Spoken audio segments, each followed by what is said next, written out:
Get strong.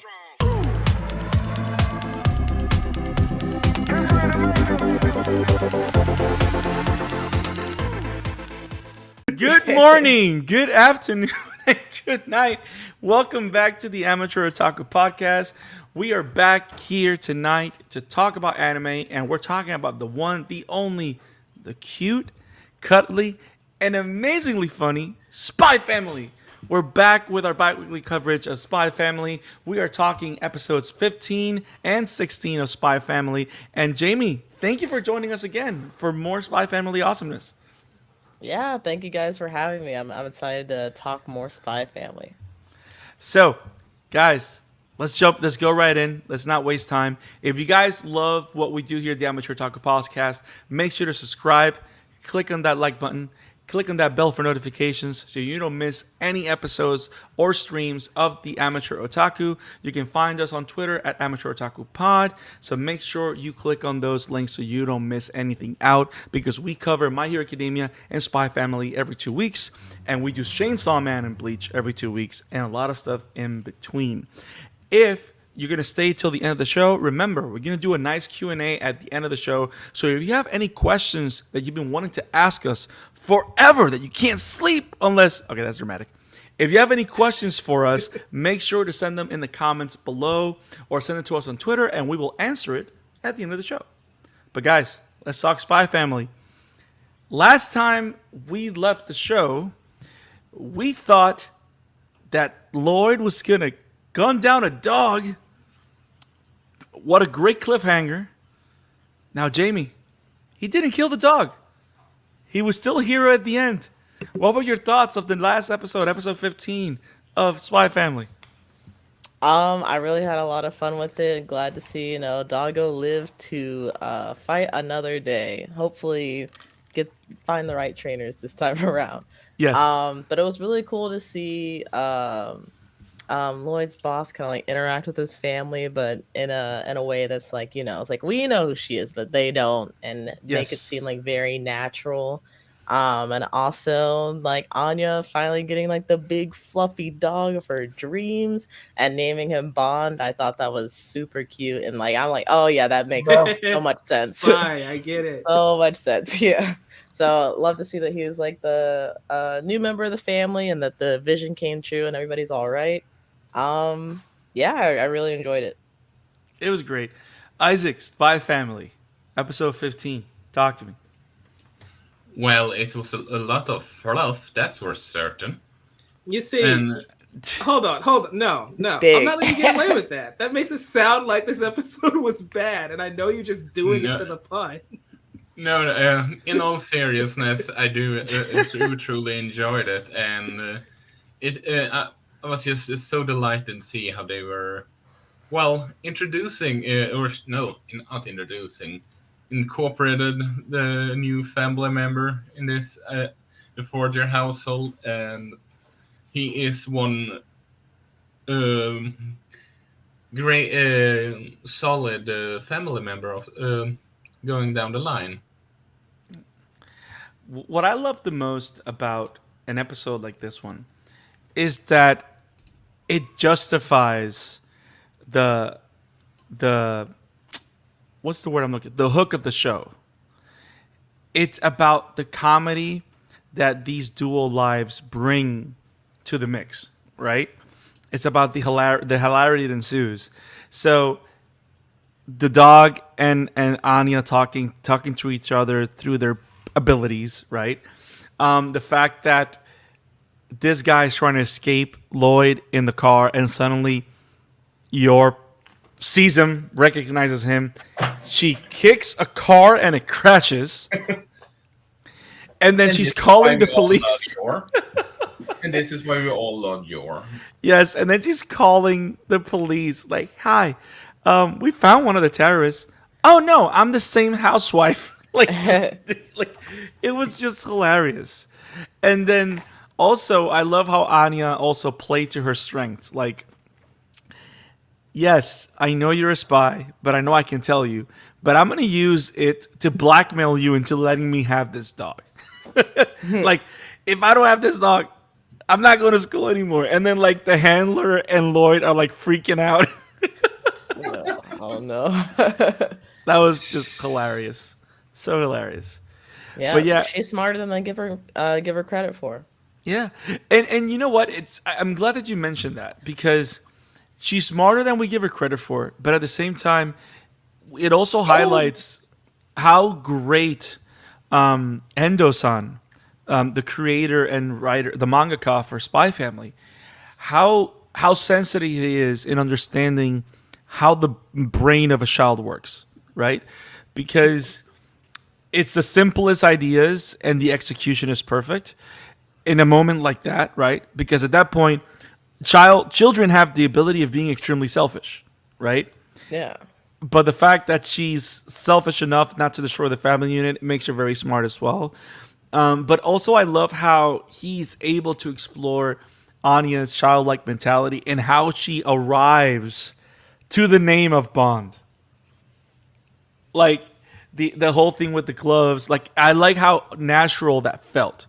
Like it didn't feel forced. Like if someone would see the name of the show and find out that the name is Bond without seeing this transaction, one would say, okay, that's very on the nose. But like it earned the name Yes. because the execution was so great.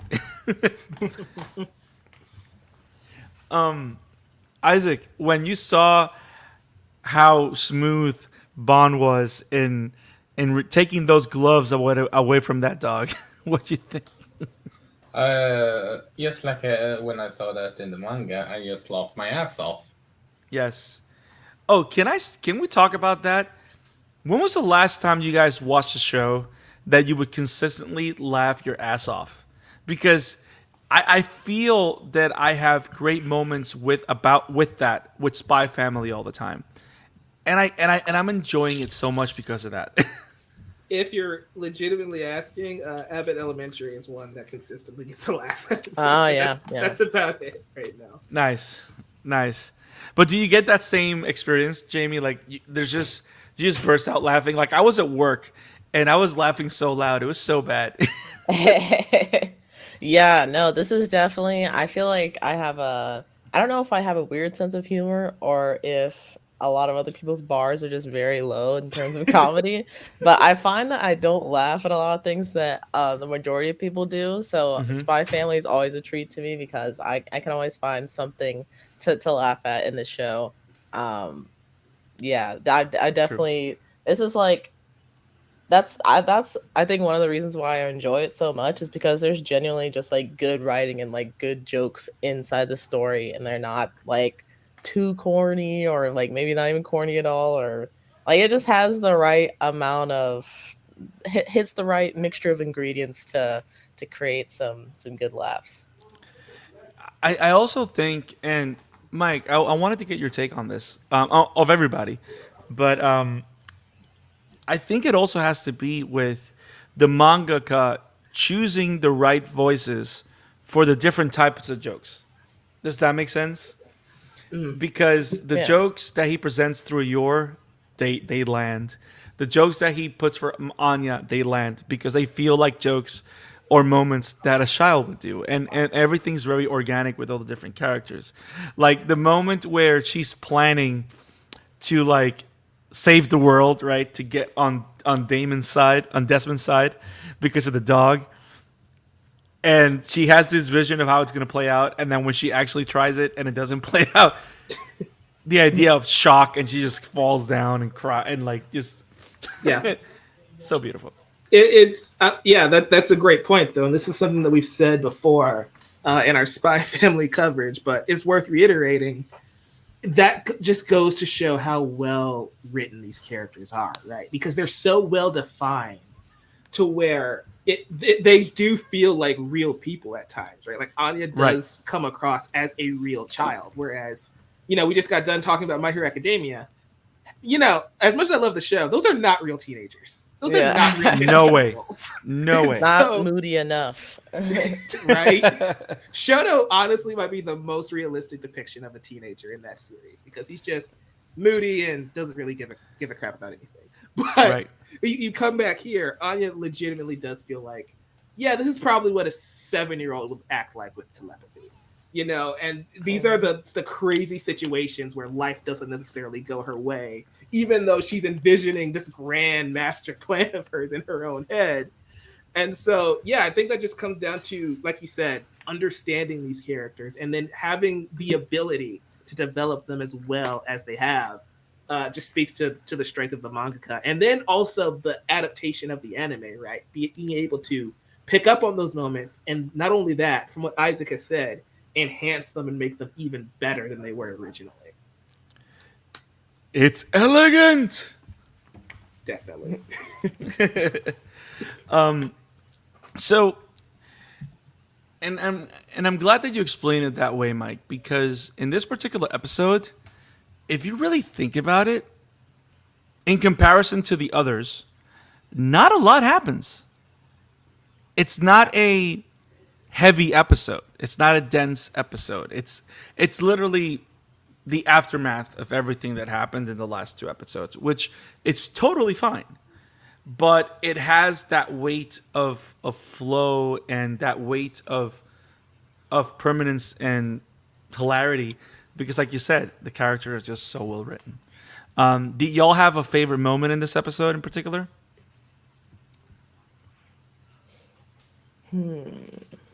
How about you, Isaac? The dog, how should I put it? The dog is welcomed into the Forger household, and when you see his backstory, I mean, you have a hard time not not. I can't blame you if you shed a tear. Yep. Yeah, that was hard. That was hard because it trying to takes you to the idea that everybody in this family has so much baggage, but they're all hiding this baggage from each other, which is interesting drama. Yeah, that's definitely one of my favorite moments. I think another good part, just for me, would be like getting to see like the boss lady kind of do her thing. Just because like I don't think there's necessarily mystery shrouded around her. It's just like we haven't really been exposed to her like that much in the show. So to get to see like her more serious side and then to get to see how like she relates with Anya and it's like letting her keep this big dog. I thought getting to expand on her character a little bit more is really cool too. Yeah, I like the connection that like there's no way that you don't understand that her and Lloyd have some kind of tragic backstory that brings them together, right? There's no way that you don't understand that by seeing moments like that, right? So the idea that she had a daughter and that she was able to have that sensibility to see that and present that to us, it's like wow, like it gives a lot of weight and reality because to that character. Like, which again, drama and turns are what make characters believable, right? Because up to this point, she was just Q from James Bond, right? Mm-hmm. Actually, M. It's M, not Q. Q is the other Afro guy. M from James. She's Judi Dench, right? That just operates like this leader of this clandestine institution, right? I will never get the idea of Lloyd just being Daniel Craig out my head now. Thanks for that. I mean, it's funny. If you took Daniel Craig James Bond and Daniel Craig, whatever his role is in Knives Out, and you blend them, you kind of get Lloyd. Interesting. I mean... I'm gonna have to re-examine the donut hole to figure that one out, but it's either that or the onion. So, but yeah, my favorite moment of the episode, a lot of what you guys said, but that moment of you're just kicking the car was just hilarious, and then the aftermath of her calling the cops and going like, "Hey, I'm the housewife from before." It's like lady, like you can't just like create moments and accidents of like, oh, he was a terrorist. It's okay, and like it was just hilarious. It was great. Anything else on this episode, guys? So we can move to the next one. Uh, Works for I think me. we're good. yeah, short and sweet. Awesome. So that was our take on episode 15, a new family member. And this episode, guys, first of all, kudos to, I'm going to say this with the passion that I feel it in my soul. I'm really happy that Wit, what is it? Wit and Cloverworks are doing this, right? Yes. Yeah. I'm glad that they had the metaphorical balls to say, hey guys, we're going to do 2 episodes within an episode. I think it was just brilliant because the pacing was great. And I also like the fact that from when you see the fact that there are 2 episodes in one, you kind of have the sense that it's going to be just filler. But there's so much character development in these 2 short episodes that there's no way that it's filler. Does that make sense? Yeah. Yeah. But It's kind of taking a page out of Western animation, right? Where like you sit down and watch the half hour of SpongeBob, but there's like 2 or 3 episodes yes, jam packed in there with as much character development and story as you want. But they're still able to accomplish that within like their 10 to 15-minute time span, which is great. I don't think it was wise to mention Bikini Bottom in an episode that starts with Yor and Isaac being in the same room. I just figured I knew I should have just looked at the Hey Arnold analogy to avoid all. I'm just gonna be silent on that one. This is, why, because you're being stepped on. So Good night, you- everybody. So, oh wow, I didn't scare it off Mike. But yeah, we got 2 episodes in one. Yours Kitchen and the importance is Great Romance Plan or whatever. I probably wrote that wrong. Live. So I laughed my ass off consistently on so many things. But first, let's talk about Yours Kitchen. I love spending time with Yor. Guys, what are your thoughts on this episode? Isaac. I love it, and honestly one of the few times that her brother is tolerable. I mean, can we really say that? Because all the time that he's there, he's enjoying time with Yor, but every time that she talks about why she's doing it, she just wants her to get divorced from Lloyd. Like, it's so hilarious. Jamie, did you laugh out loud as much as I did in this episode? Yeah, I honestly, because like it's like I knew that he didn't like Lloyd, but I don't know. It's still like his thoughts about like Yes. you're like, oh my god, like she's doing this for Lloyd. Like what the heck? This sucks. But then you hear like the other her friend's commentary, like, yeah, you should just divorce him already. He's like, yeah, do it. Like, oh my god, that's just the perfect. I feel like that was the perfect like matchup for those 2 characters, kind of like bounce this idea around and just play off of that. Like that was super funny. Yeah, and also I like how the show acknowledges the characters for who they are, right? And whenever Yuri, Yor's brother, sees Camilla being like, it's Camilla, right? That's the name of the blonde one. Yeah, I think. Yeah. Being mean to Yor, he goes, "Why is she so rude? I think I should execute her." Like, bro, put the brakes on. Like, it's so hilarious. Like, he's a psycho. And it's so That's funny. an understatement. And a loving brother. Side note, right? Is the little footnotes. Hey, Loving brother. He loves her the same way Twice loves Toga, okay? That's been the theme of the entire night. Yes. Bit deranged.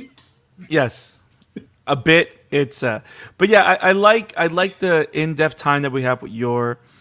But I think the what most, apart from all the laughter, because there's so much anime death due to bad food, which is awesome. It kind of takes me back to Food Wars, which again is a great show. Viewers' discretion is advised. 100%. Very important. But I love the interaction that we have with Yor. But but her struggles as a member of the family. Because I think we've always seen the struggle from afar, but I like seeing her struggle as a woman, and us allowing us, and the book allowing us to go into that world, right? Of her finding her role and playing that role properly. Not perfectly or properly, but because it comes from her. So like all that of her, we think she's killing people or whatever, but of course when we see the episode, it says Yor's Kitchen. We know that it's not about her other job. Yes, the results of bad food. But I love how when we get into it with Yor, and we learn about her past, the little good things that she remembers with her mom, and then when she comes to the realization that she thought that she needed to protect the lie of the marriage or of the family to protect her side job, but the fact that she's finding happiness in them acknowledging her, and the fact that she's finding happiness in being part of the family. To me, that was just so beautiful. Yeah, Uh, and I don't know about you guys all, but the scene where they make it so dramatical about her going to Camilla's house and waiting on the doorbell, and you see something dripping down at the bag. that was Uh, so uh, amazing. when I read that chapter, or should I say scene in particular, I was just, how the heck, I'm so looking forward to when they are adapting that, and I missed. I was in tears. Let you let you let me put it that way. I was in tears. Laughter or sadness or both. What do you think? Laughter. So much Exactly. laughter. Did you have a favorite moment, Jamie, on that your short? I think my favorite moment, I don't know. I kind of just like seeing her in the kitchen and like, she's very familiar with the. Oh, first off, I was super shocked to see like she handed her the peeler for the potatoes, I think, and she just like completely cut her hands up. She's like, I'm not familiar with using this weapon. She's like, what are you talking about? Like how That did was you so manage to do amazing. that? And I Yes. can relate to that on a certain way because like I remember my first time using a potato peeler and I actually also peeled myself somehow. So, me and Yor share that pain in You don't common, know I how to use guess. those weapons.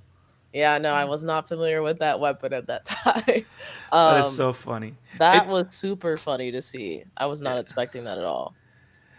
and I'm glad that you mentioned that because it also and it gets even worse when she's cutting everything wrong because she's using all the knives as weapons. Yep. She ends up destroying this lady's cutting board. Like it's ridiculous because she's hitting everything so hard.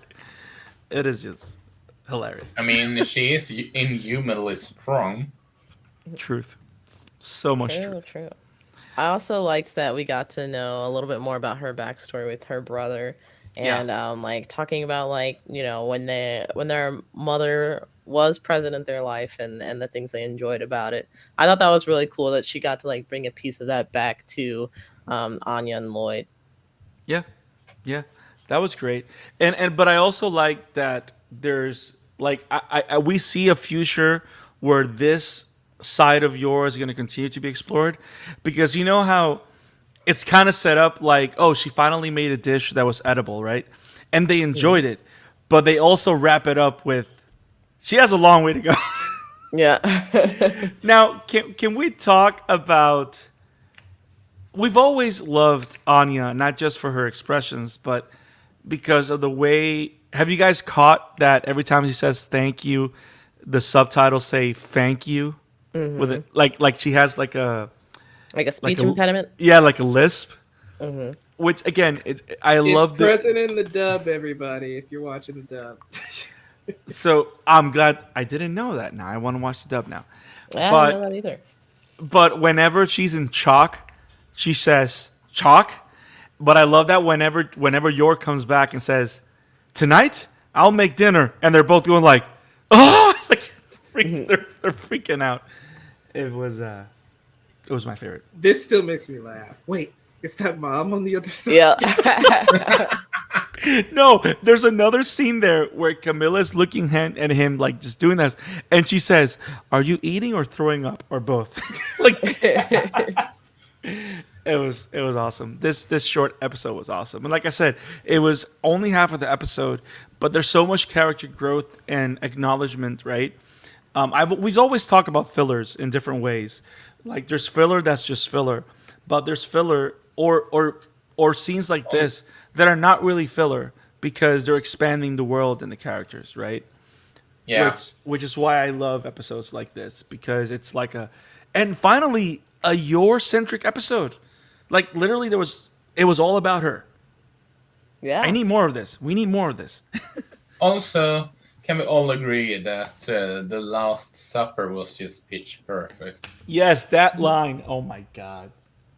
Yes. So again, the right voices have the right jokes and the right lines. It was so great. It's look safe. Yes. This is my last supper. No, but also how it ends with the vision that Bond had of her crying was her being grateful. Which again, pitch perfect directing, writing, and damn it, I love the show. It's a great palate cleanser coming off of the dark insanity of Chainsaw Man. Oh, yeah, I can't wait to go back to Chainsaw Man next week. I heard that, Isaac. We talked Chainsaw Man and how much Danny wants to bark. So, woof. So, let's talk about the next one. This was a simpler one. It's a side story with, what is his name? Frankie? Scruffy Head? Scruffy Head, that guy. Where apparently he's trying to get a date, and the best thing happens. He contacts Lloyd and asks Lloyd for dating advice to find, and of course, Lloyd being Lloyd, he treats this like a mission. It was so hilarious. Jamie, what were your thoughts when suddenly Lloyd was dressed up like a woman? Oh my god. Lloyd takes his job very seriously, and he came prepared to take care of this task and help out his friend. So I expect nothing less from Lloyd. Still very shocking, but that's the kind of friend that I need in my life. Yes, and so you need a friend that will write down an actual flow chart of how a conversation can go, so you can build social interactions. That's exactly how I want my friends to act. Have you guys not seen Nathan Fielder's The Rehearsal on HBO? Because that's literally what the show is. All about social interaction. So yeah, the entire concept is Nathan goes over every single possible scenario in a conversation, and they have to rehearse it before they actually have the social interaction that they're preparing for. It is ridiculous. That sounds like a Shatter After episode. You should work with the police. Yeah, it's an insane show. It's on HBO Max if you guys want to check it out. Awesome. Isaac, what was your favorite moment of this short story? Well, I don't honestly know. It's probably it's the end when it's the end scene when they are at the bar. Yeah, that's all I'm gonna say. That's great. I'm glad that you mentioned that, because it brings something that I wanted to bring to the table. I want to hear your thoughts on. And so of course, whatever Lloyd did not help Scruffy Head at all. And he goes to a bar to drink, like every man that's broken down his luck does. And out of nowhere, Lloyd comes back. And you can kind of see Lloyd treating him like a friend, like, hey, I've failed, I've been where you're at. and they're just two buddies having a drink, right? But I love that through this story, we get a look not only into Frankie's tragic love life, but we get a look into what's going on in Lloyd's heart, which leads me to this great insight to the story and where it's moving, which is kind of like where I've been wanting it to go. Not because I've been dissatisfied with everything else, but this is what I want. This is what I wanted because it's the promise of the show, kind of. But we find that Lloyd is struggling with the fact that he is recognizing that he's creating emotional connections with Anya, Yor, and now Bond. And he understands that when the mission is over, this is over. So it's kind of like that sense of reality of the lie that they're creating is actually providing the happiness that they always wanted. And the conversation that's been promised with the thesis of the show is that their happiness, the happiness of all these characters lies in the life that they're creating for themselves, not in the life that happened to them, right? Because you kind of find all these characters, the one thing they have in common is that they're all victims of circumstance, right? Like we know that Lloyd is an orphan due to war. We know that Yor was pretty much forced into becoming a Black Widow in the Red Room to be able to provide for her family, right? Because she didn't have her parents anymore. Bond was tragically, tortured and all that to make him into a Back to the Future dog. And Anya was experimented but was left with no parents. So, but them creating this world that it has been created out of lies forces them to deal with all these emotions, but not being able to communicate with each other about these emotions because they're all lying to each other. What do you guys think about the fact that we're starting to have those conversations? Like it happened with Yor in her segment, right? Where she's talking about, I thought that I needed to defend this marriage to continue to kill. But the fact that she sends she's being recognized by the family makes her happy, and those things like that, right? What do you guys like about this turn that we're starting to see the promise of the show itself in these main characters? Yeah. So one thing I find very fascinating is that it feels kind of sudden at times for me. And I think that comes to we're actually splitting season 1 up. So this is something that I would expect from a season 1, right? But by having the chorus split up like the way that they have, kind of made the pacing feel a bit off to me, at least to me in the second half of the season, because my brain is still seeing it as season 2, like a restart of Spy Family, when in fact it's a continuation from what we've been watching the entire time. But I do think it's a natural development, a natural turn, and I'm really fascinated to see where it goes, right? Because the idea of having those attachments, but also knowing that in an instant, once he gets the information he needs, it's all over. And that effect on Lloyd, but also him having those feelings, knowing what Anya has gone through, even though he doesn't know the experimentation and the telepathy, he knows how bad that orphanage was, Yeah. And so like all of that, I'm sure is weighing on him in some form or fashion. So I think it's a very great concept. One we kind of saw coming from the very beginning of the series, but I just love how we're starting to develop those ideas as we get further along in the season. Yeah. How about you, Jamie?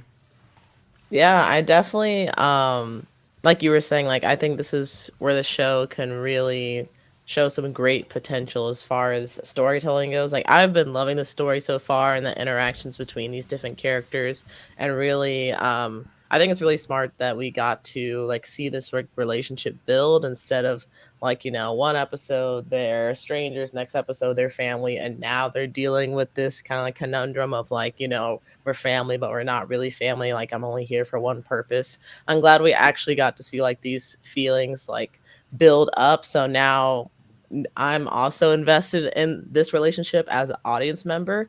And to see them start to question, like, what's going to happen in the future after this mission is over, or after, this marriage has satisfied my needs as far as just hiding my assassin side gig. Yeah. I I'm really liking where it's going, and I'm curious to see like how things are going to play out, because just like in my head, not being familiar with the manga or anything, I'm thinking like there's got to be some way where they stay family at the end of the day. Yeah. But it could very easily be, Lloyd, he has to make a hard decision. It's like, I'm a spy. I would put you guys at risk if we stay together. So we'll have to like, go our separate ways. So it's honestly kind of scary to think about it like that. Yeah. But I think they've really made gained a huge achievement just by making me so invested in this relationship and curious as to where it's going to go next. You saw the trophy icon when that conversation happened. Yeah. Isaac. Yes. What do you think about the development of the characters, where the story's going, and these emotions and those things? I'm not gonna comment due to me reading the manga. Damn it, Isaac! Just tell me what you think. I love It's how a good the execution. Damn it! That's good. Yes. I love how Isaac is sitting there like, "What are you asking me?" Like he just tuned us out for the last. It's like Captain Cop Out. Like we still love you, Isaac. You are our friend. Now, yeah, I love, but yeah, I love the fact that they're living up to the promise of the show, right? And also because of these struggles that are happening, they got the audience. They have us in their tip of their on a string, right? Because we all want them to stay together. Mm-hmm. And the fact that they're adding that tension about that they may be an end to this union, we're all going like, no. So sorry. Go. I was just gonna ask. Outside of Isaac, has anyone else read the manga? I haven't. I have Okay. not. So, what do you guys if they were hypothetically, because I haven't read it either, so I'm not spoiling anything. If they hypothetically did break them up, how do you think the story would go forward? Would we just start following them individually and have them reunite later, or do you think there's no possibility that they break this unit up? I think the show is not built to exist with them broken up permanently. Mm-hmm. So as long as there are legitimate reasons for them to be in their own space, I think it can work. Mm-hmm. But there have to be like legitimate reasons. I agree with that. I think if anything, like if the family were to break up, I feel like it would be metaphorical and not like a physical, like we're all going our separate ways. Right. I feel like now that I'm thinking about it, I feel like it would be everyone kind of discovers each other's secrets and a fissure happens that way, because it's like, oh my god, like we're supposed to be family. How did you not tell me this? But at the same time, right. you were also keeping a secret. So I could definitely see how like that kind of like reveal to everyone would make except for I guess Bond is kind of like, he can't really say what's going on with him, but I think that would put walls between people, but I think I would hope they would ultimately be able to overcome it. But I think that's how, if a breakup were to happen, I feel like that would be the way it would happen. Nice. I mean, this is an somewhat family-friendly action comedy. This is no spoilers by any means, because I'm just glad you're talking. Because I just feel that the execution, tone, and all that, yes, I would be shocked if they permanently left each other. Yeah. So, from what I'm hearing, is that they don't, because Isaac wouldn't be in shock if it happened. Spoiled it anyway. Thanks, buddy. Now, it was. I love how They haven't said there isn't no, there ain't no. The series is going to end in 5 months. For what we know, it can end in 3, 4, 5 years. For all we know, so 3, 2, 1. Let's jam. So we love. We can all agree this show is still phenomenal, and we love where it's going. Isaac gave us his favorite scene of the episode, which is why. But he brought something good, so that's why we went with that topic. Jamie, favorite scene? My favorite scene. I think. My favorite scene of this episode in particular, or just the season so far? Well, of this short. Of the short? Okay. Yeah, we'll probably do like a season thing when the season's over. Okay. Yeah. I think Lloyd getting together with, I did look it up, his name is Frankie at the end, and like Scruffy sitting head. down. Yeah, Scruffy. It's like sitting down having a drink with him, and showing he has a softer side, and it's like, you get him next time, man, like it'll be all right.